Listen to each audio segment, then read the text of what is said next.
Hi, I'm Lou Meyer, arborist with the Davey Tree Expert Company. I cover all of Maryland and DC as the regional business developer.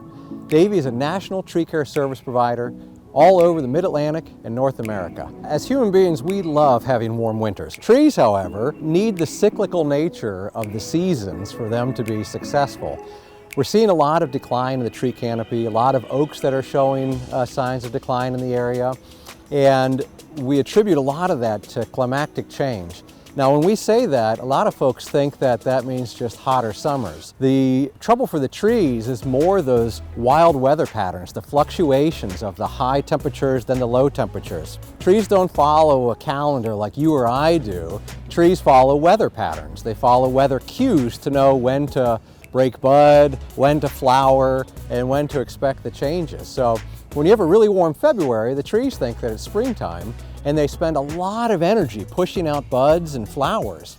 Well, when the temperatures drop to freezing again, it really zaps that growth. This year, because of the warm weather, we're seeing a lot of early bud breaks. You see the flowers behind me here. These trees really shouldn't be flowering for another 2 or 3 weeks at the earliest, but we're seeing them pop. We're talking about the cherries down at the Tidal Basin right now in DC. NPS, the National Park Service, released last week. Their estimated peak bloom is March 20th to 25th. That's one of the earliest years ever.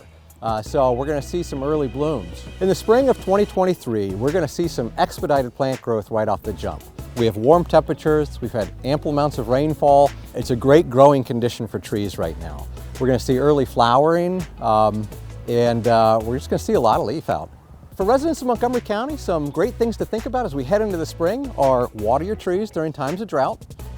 We always suggest fertilizing your trees. So trees need food, much like any living organism does.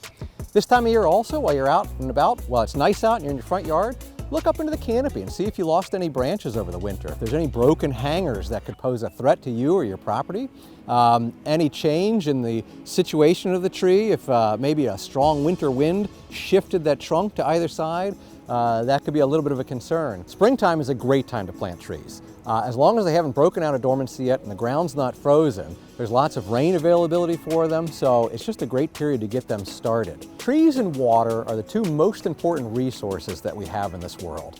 If all the other natural resources we have slow down or go away, we'll find ways to adjust. Without trees and water, it's game over. So it's really important for us as stewards of the land to pay attention to and care for our canopies that we live within.